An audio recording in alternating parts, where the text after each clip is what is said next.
Now welcome back everybody to the channel. In today's video we are back on board a very special airliner, of course the Concorde. Yes everybody, it's finally back for the flight simulator. See here, there is a brand new version 2 of the Concorde released here for the X-Plane flight simulator, and I guess that's just gonna take it to the next level. It's just probably absolutely amazing. So let's just have some fun playing around with some of the new features that this interesting add-on has now. You know, here's actually a list of the improvements they have made. Yeah, as you can probably see, some pretty delicate changes. I mean, after all, this is probably one of the most complex planes that there are here for the flight simulator and in real life as well. I mean, literally every switch here works in the model. Like seriously, just turn on the lights. It looks a little bit nicer. Look at that. It just works. That's just crazy. You know, stuff like open, close. Never actually used that switch right here, but this is incredibly complex, and they've made it even more complex, even more realistic. But there's one major change that I found very interesting at the very end of the list pretty much, and that is this one right here. Animated ram air turbine. Oh yeah, the good old rat is back. See, there's not a lot of add-on planes for the flight simulator that actually have a animated ram air turbine that comes down of the aircraft. So let's go ahead and talk a little bit about ram air turbines and recreate what it's actually, you know, supposed to, well, help a plane with, because the ram air turbine is a very vital part of every airplane. I mean, here we're on the ground. We can already put it down. Down here's the ram air turbine switch. Let's go ahead and put it down. Here we go. And as you can see, it is generally coming down. We have a built-in rat. Now, at first glance, this might seem as a little bit of an engine, but no, it's just actually, again, a turbine that spins when the aircraft is in the air and moving, right? Yeah, this is actually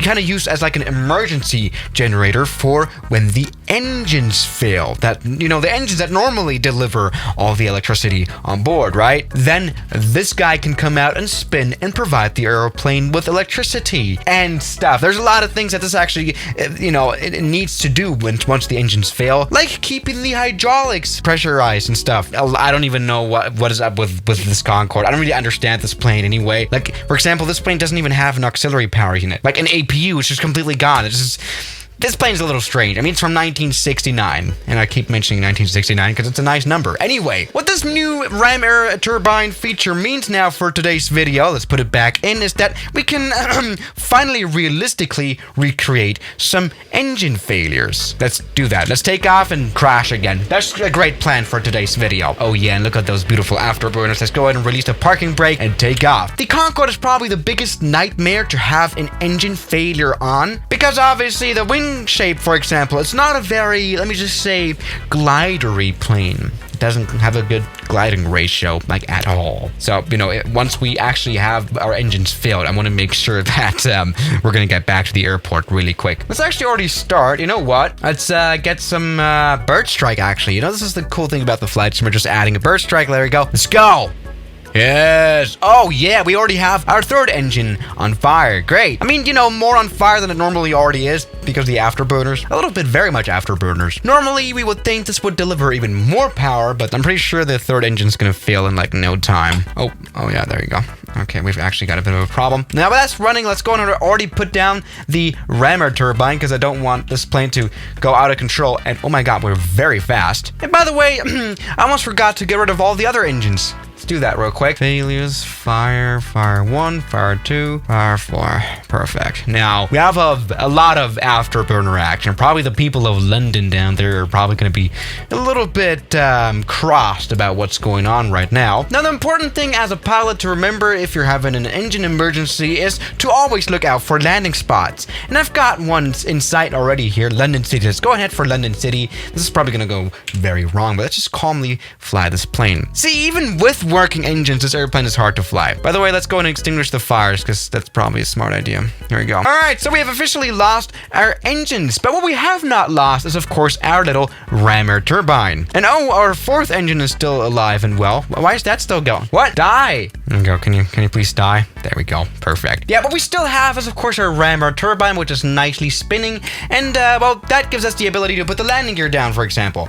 Which is probably not that smart of an idea because we're still gliding, right? We still have to reach the airport, which is down here, which I think is gonna work, right? Good. Let's go ahead and also see if we can put the nose visor down. That's really important. Uh-oh. Why is it not coming down? See, the thing is, I have no idea about this airplane, but we're having some electricity problems, as you can see, and some hydraulic problems, which should be, you know, actually solved by this rammer turbine. Yeah, now we are faced with the major issues of having, like, this ultra-complex airplane that normally is flown by like 3 pilots at least, being flown by only one single pilot that is now going to try to land the plane down here at London City. Oh, this is probably not going to even work. Again, very bad gliding machine, this aeroplane. Okay, come on, the runway's down there. This is now a very tense moment. I hope this is gonna... Here we go, London City's runway is coming down here. I think this is gonna be like a successful emergency landing. Anyway, let's put the landing gear down now. Oh, Jesus. Okay. Uh-oh. Oh, the run... Oh, no! Oh! Okay, we've crashed. Like, I'm serious, we have completely died. Yeah, this plane is an absolute nightmare to do an emergency landing on. Why did the rammer turbine not really do anything? Why is our hydraulics still broken? I mean, now I would understand if the hydraulics and the electricity were gone, because of course, since the airplane is not moving, the turbine isn't moving either, right? Where is it? Is it moving? It better not be moving, because that would be weird. There we go, it's not moving. Okay, welcome, sorry passengers, we have died. Great. So now back on board a Concorde that actually still flies very well. Let's test some more of the things they have improved with this one. So for example, with the flight model, they've done some improvements. See, you know, this plane has always appeared as very hard to fly, but not only hard to fly, especially hard to land. Very hard to butter. And what they've done here is they've improved the ground effect for smoother landings. Landing gears down, nose visors down. So let's perform a butter landing. See, we've done a lot of chit-chatting here now. Time to get something done seriously. Even worse! Jesus. I mean, how am I messing this up this badly now? They've made it harder even to land the aeroplane. Oh, come on. All right, you know what? Maybe I am just the problem. I might just need a little bit more practice. I mean, after all, I haven't flown a Concorde-like plane in a while. And you know, flying this plane is extremely different to flying other planes. Let's maybe try this again here. 200 knots, nice amount of speed, keeping it steady so that the plane doesn't fall down like a rock again. And here we go, keep it steady, and we're slowly coming down. I don't think you're supposed to flare with this plane extremely much, so this should be fairly good.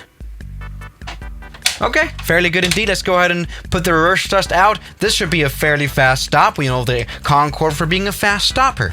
Here we go. We can already roll off the runway. Okay, that's been an acceptable landing now. Yeah, this plane actually does feel a lot different than before, especially here landing it. I do quite like it. I can get used to this very well. Here we go, keeping the speed steady. This was, of course, a very late and pretty bad landing actually still. Even though it was even, you know, not all too bad on the butter scale. So I'll take that. Okay, then rest in peace, nose landing gear. But yeah, what else have they done? Better sound setting, bug fixes. No, you haven't fixed the sound at all. There's no impact noise. What the hell's wrong with that one? We desperately need to get that fixed. But other than that, this airplane is now amazing. Even better than before, especially with the rammer turbine, which I couldn't get to work. Some better textures, some lit paths, and those are quite lit here. Damn! Let's get some nighttime in here. Everybody, we've got lit passenger windows. It's great. But yeah, this is actually quite nice. Now, this is of course a whole new product to buy. For everyone that's bought the old Concorde, it's going to cost $5. For anyone else, it's going to be $55. So yeah, guys, thank you so much for watching today's video, and I'll see you guys tomorrow as always. Good night. Now, thank you to all my members here on YouTube like Spice, Robbie, Middle Aged, Levi, Junk in the Trunk, Mubarak, Darren K, Oh Man, Moritz, John, Kelly Chaos, Death Rider, Ragings, Noah, Yes Aviation, Producers 01, Saturn, Cat, Suno, Shadow, New York, and Jackie Boy.